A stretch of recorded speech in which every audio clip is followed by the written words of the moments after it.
Welcome to Haunted Talks, the official podcast of the Haunted Walk, offering ghost tours and paranormal adventures in Kingston, Ottawa, and Toronto, Ontario, and online experiences to anyone in this mortal realm.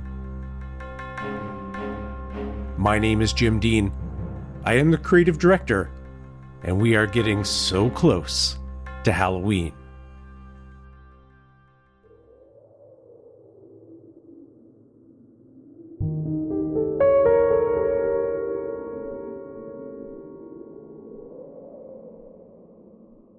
We have something a little different for you this week. In the past, we have done 2 episodes where our storytellers join us to share some of the unique and eerie things that have happened to them while giving the tours. We called these shows Tales from the Tours, Volumes 1 and 2, Episodes 23 and 113, respectively. I'll drop a link to them in the show notes. We were planning a 3rd volume for this October when we were approached by our good friends at the Geist podcast to collaborate together on an episode. They produce some really excellent shows, so we quickly agreed and decided to bring our Tales from the Tours concept to them, which they recently released as an episode entitled Walk Among Us. In a moment, we will share that full episode with you. But before we get to that, some major news I was not quite able to share with you last week. And that is, for 2 nights this October, we are leading paranormal investigations at the CN Tower in Toronto, one of Canada's most iconic landmarks.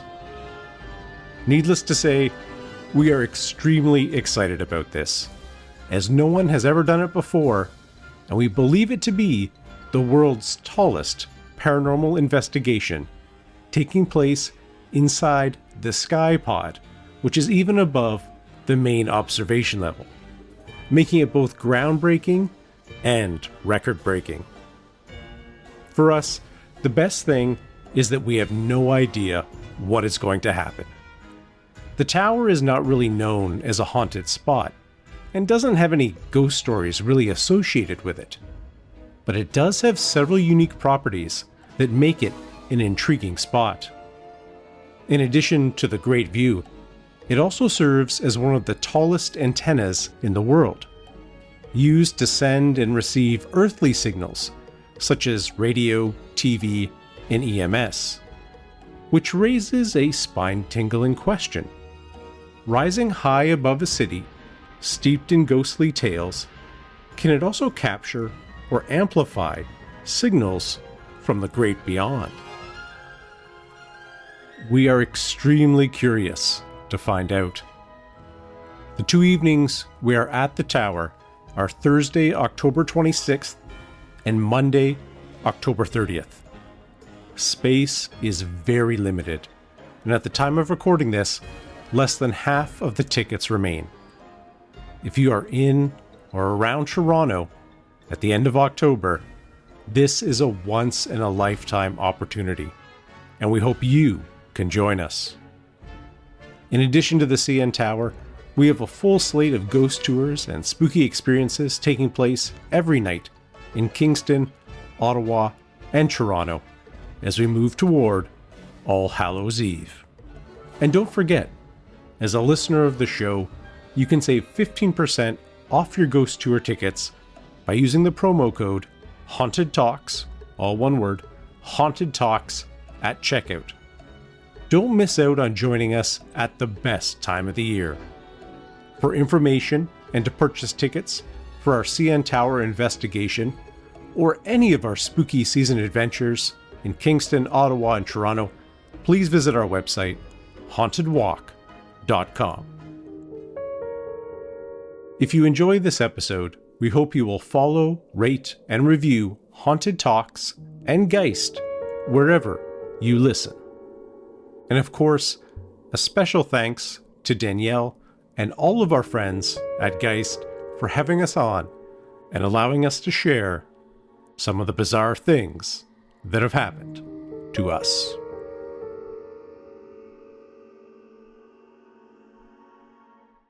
The following podcast contains subject matter that you might find disturbing.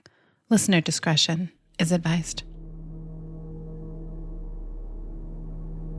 I want to show you something. It's through this open door. I want to show you something. You will exist no more. I want to show you something. To heavens you may soar. I want to show you something.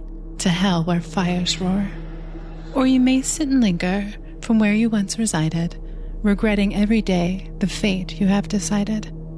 But now they come to see you for tickets they have bought. Some of them will see you, and some of them may not. A bang, a creak, a shatter, a scream that they will share. To return to this house, they wouldn't even dare. They try to contact you until the night is done. Well, who knew that being dead was ever this much fun?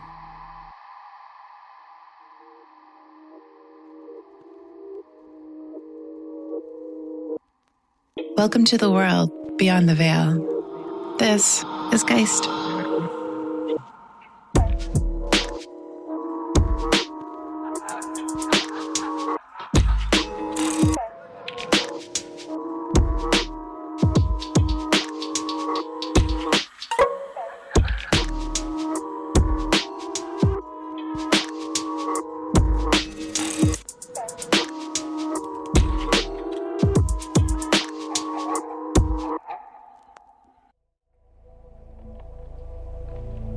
My name is Jim Dean, and for over 20 years, I have been the creative director of The Haunted Walk. We conduct ghost tours and lead paranormal adventures in Kingston, Ottawa, and Toronto, Ontario. If you think that sounds like a fun job, you're absolutely right. I feel pretty lucky to spend my days digging into historical research, building new experiences, hosting our Haunted Talks podcast, and working with our talented storytellers. There's nothing quite like having an audience hanging on your every word, eagerly anticipating a surprise twist or a shocking detail. On the really good days, you can hear the audience gasp in unison, or watch as they instinctively cover their mouths, realizing they are standing in the exact spot where something terrifying has happened. One common question we're asked by our guests is, has anything happened to you while giving a tour? For many of us, the answer is yes. I believe that because we are in these spaces so often, we can sometimes almost take the haunted nature of the place we share for granted. That's what happened to me one night at the Bytown Museum in Ottawa, the oldest and one of the most haunted buildings in the city. One October night, I was helping set up the museum for our groups. Leaving the two other people in the building on the main floor, I headed up to the second. Halfway up, I suddenly was aware that someone was walking up the stairs behind me. At first, I thought nothing of it. It was so clear and obvious that one of my colleagues had followed me into the stairwell. However, when I turned back to speak to them, there was no one there. In this episode, we'll be taking you behind the scenes and sharing several first-hand accounts from our tour guides, in their own words, about the strange things they have experienced while working at our spooky sites across Ontario.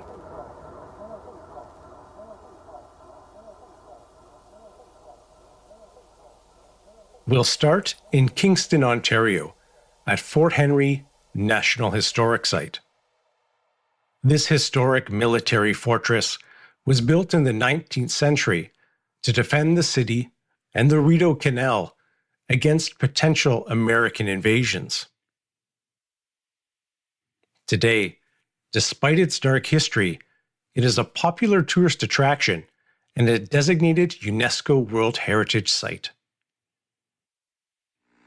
It is also the site of some fairly extreme poltergeist activity.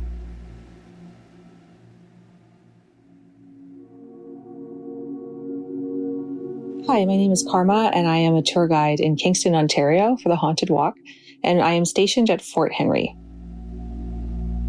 I love having the assignment of Fort Henry. It is a creepy historical place. Now, this happened earlier in the summer, and I was new, so this is my first season as a tour guide, and so I was only about 2 or 3 weeks into actually conducting tours when I had the most extraordinary thing happen to me.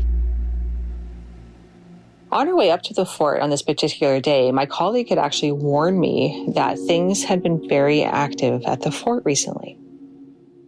And so I pressed him for details. What do you mean by active? He humored me by letting me know of a few slamming doors and some knocks on walls and noises that there were no explanation for. As I was leading my group through the tour of Fort Henry, nothing was happening. It was very, very unremarkable. Not even a flickering light bulb. Even the spiders were not that bad that night. I was really just wondering where all the creepiness was and when was it gonna start happening for us. And I was getting a little disappointed. As I was getting to my last 2 stories, I was standing in front of what is considered to be Fort Henry's most haunted hallway.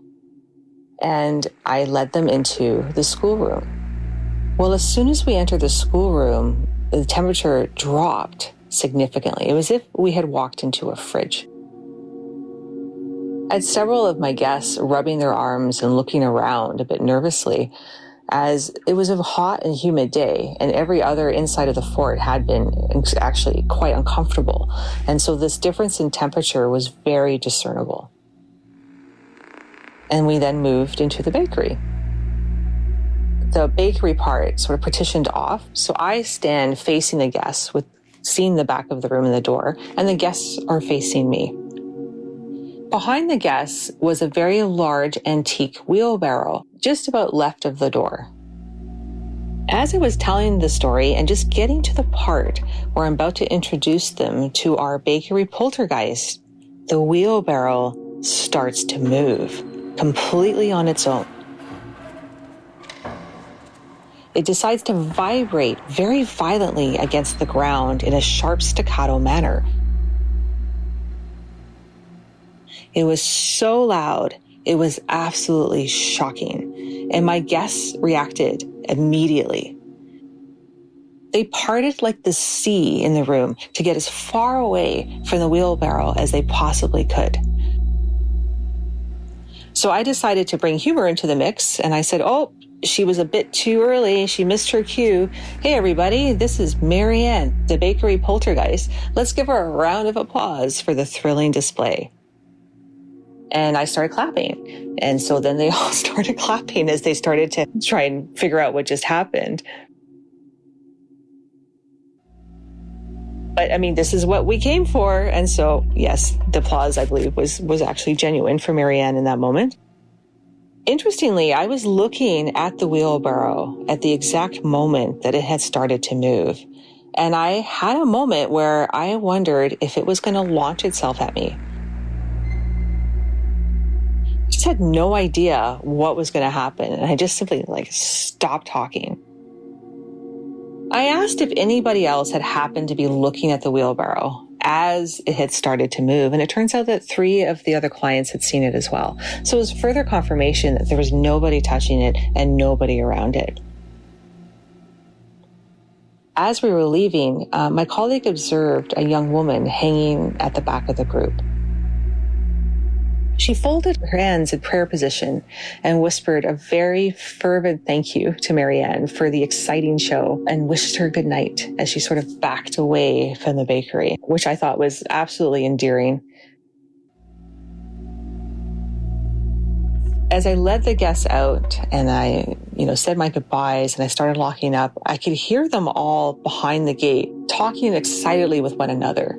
And this was a tour where they had only shown up in groups of 2s and 3s. So these guests were strangers, and now they had bonded over this remarkable experience.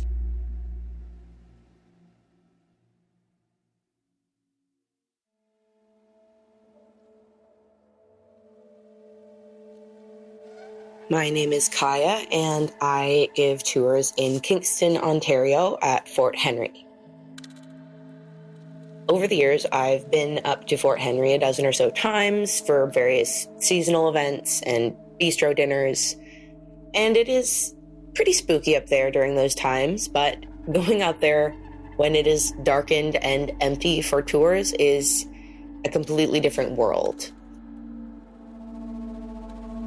From training day 1 up there in the wine cellar, every time I entered that room, I felt like there was a presence behind me.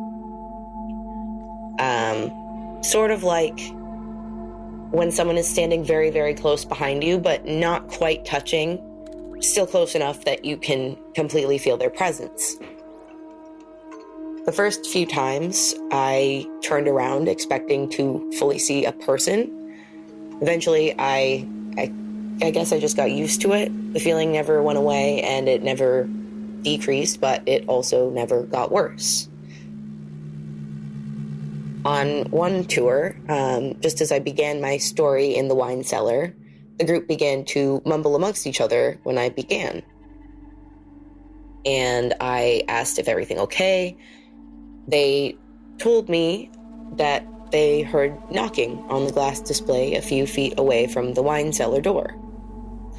Upon taking a few steps closer to the door, I could also hear the distinct sound of what I recognized to be knuckles on glass.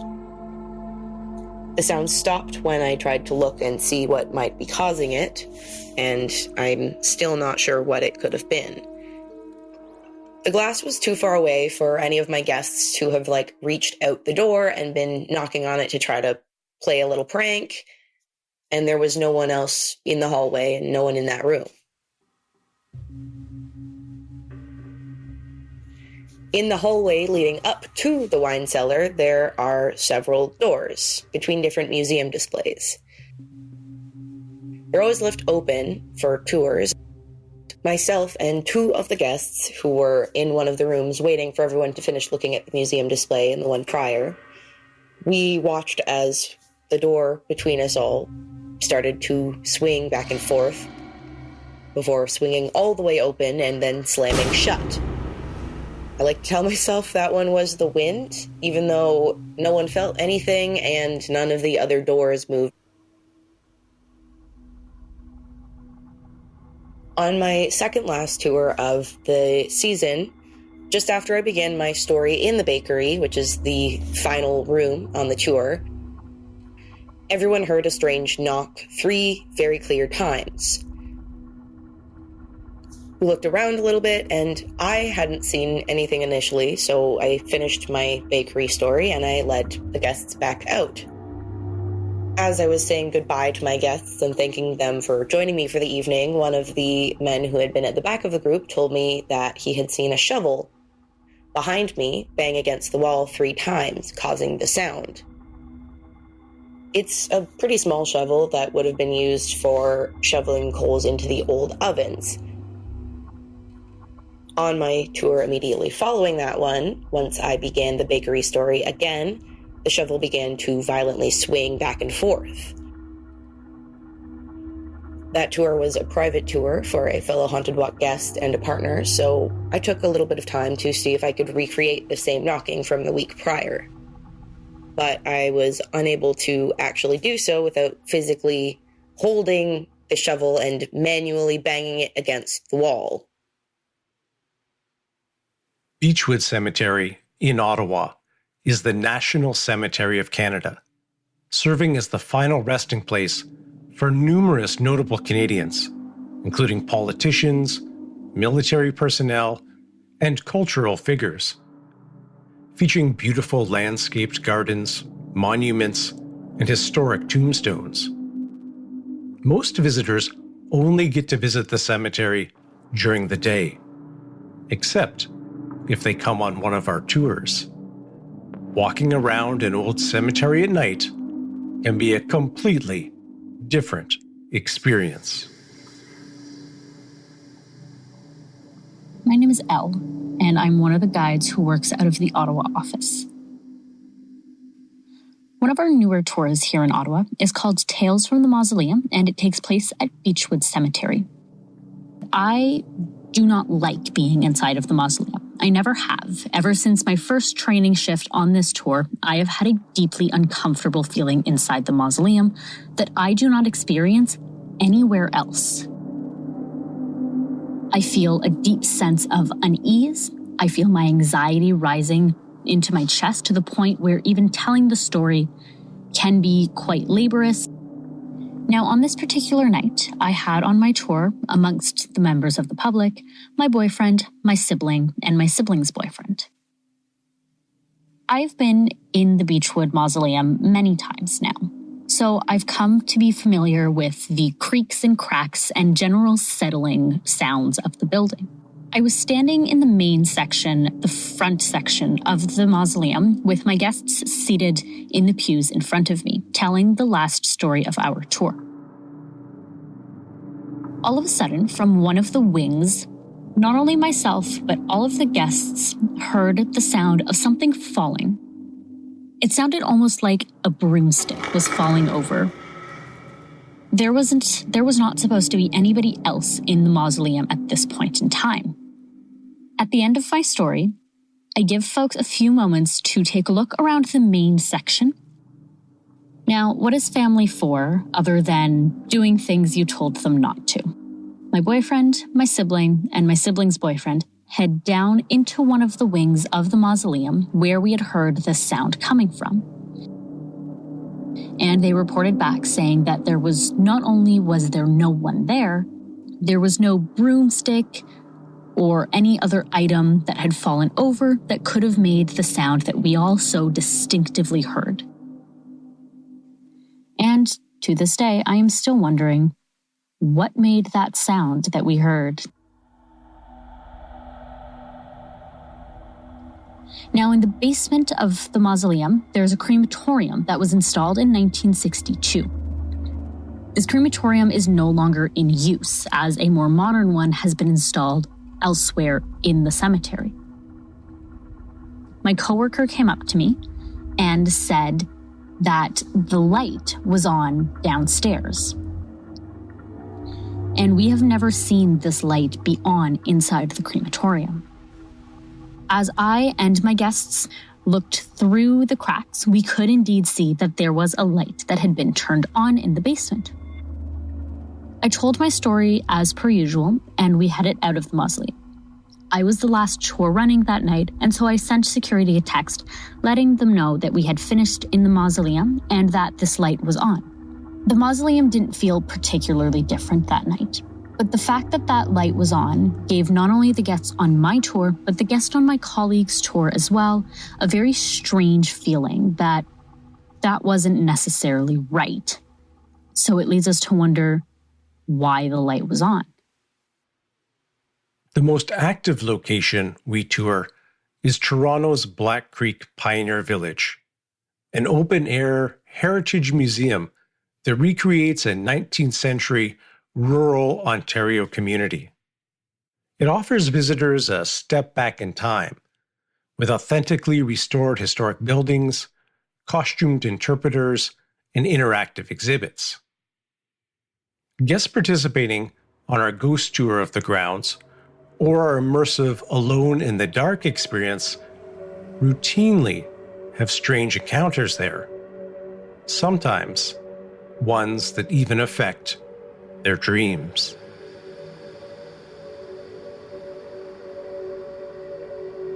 My name is Jack, and I am a haunted walk tour guide in Toronto.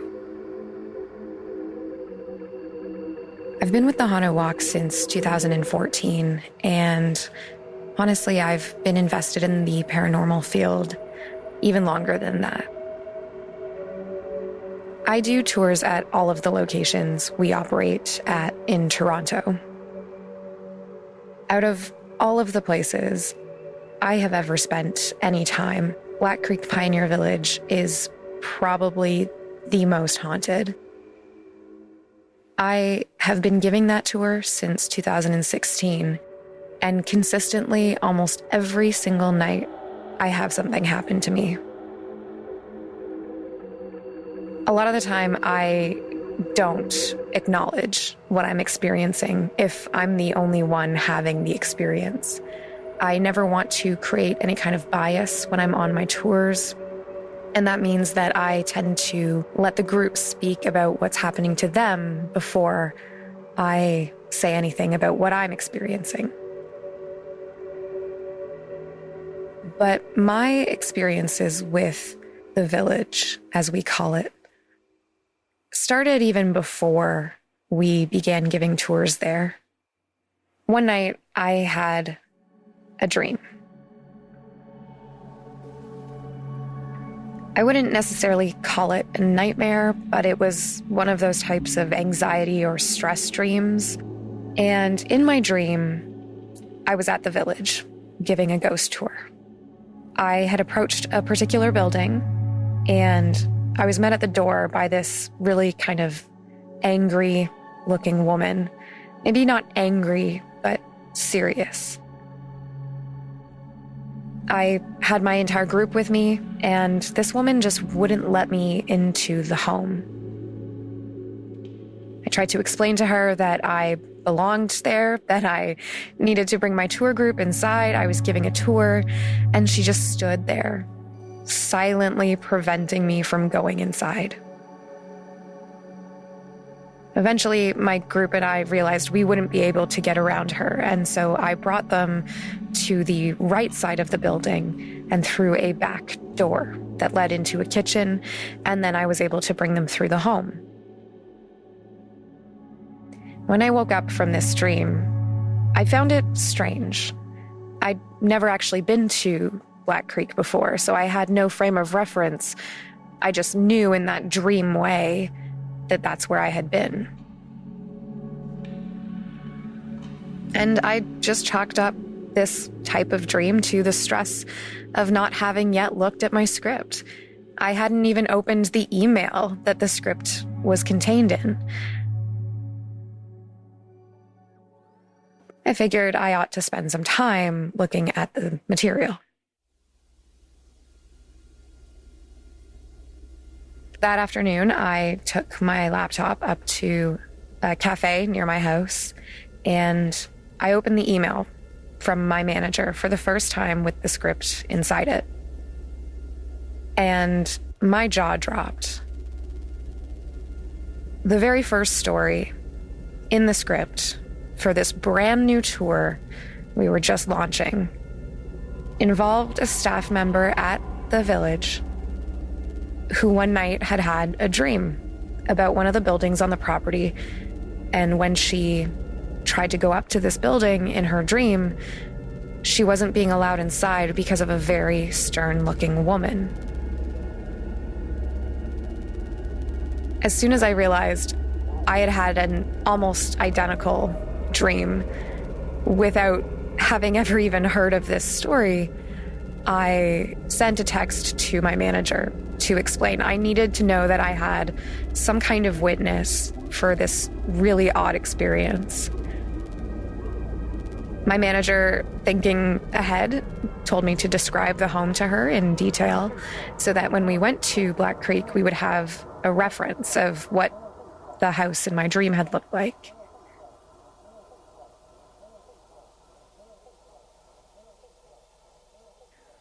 A couple days later, we went up to do our walkthrough of the area, make sure we all knew where we were going to tell the stories. And as soon as I walked on the property, I was on edge because I knew there was a very small chance that I would see the building from my dream. I'd never been to Black Creek. I can't stress that enough. And everything was okay until I turned a corner and I saw the house from my dream. I had described it exactly the way it looked. The only thing I had gotten wrong was the color. In my dream, it was more of a gray. In real life, it's a bit of a green. This shocked me. I had no idea how I had managed to not only see this building in my dream, but also perfectly describe its layout without never having been there, and then also have a story that matched a former employee. But my experience with that house didn't end there. On the second night that I gave the official ghost tour, I was with my group and I approached this home. This is called the Berwick House. And as soon as I walked in through the front door, I looked in the room on my right and lifted my lantern up. And I saw a woman sitting on the couch in an old-fashioned, dark-looking dress, collar done right up under her chin. And I made eye contact with her. I realized in that moment that this was the woman from my dream. And unsettled, I put my lantern down only to lift it back up, and she had vanished. I've tried to explain this experience so many times since I had it happen, and there is absolutely no way that I can logically explain who I saw other than saying I feel like it was something paranormal.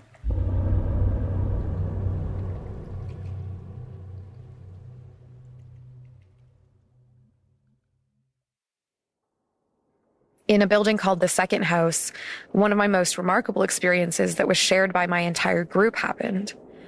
I was telling my story upstairs on the second floor, and I was maybe about halfway through the story itself when suddenly we all heard really heavy booted footsteps coming up the staircase behind me. I always stand at the top of this staircase, and it's quite dark, very ominous. So to hear somebody coming up this staircase, knowing full well that I was already into the tour and that I had my group in front of me, I just assumed it was a person, maybe someone late for the tour, coming to join us up the wrong staircase. These footsteps were so clear and so human that I actually stepped to the side to let this person up. Me and my entire group stared down this dark void of the staircase. There was no one there, and everybody in my group was accounted for.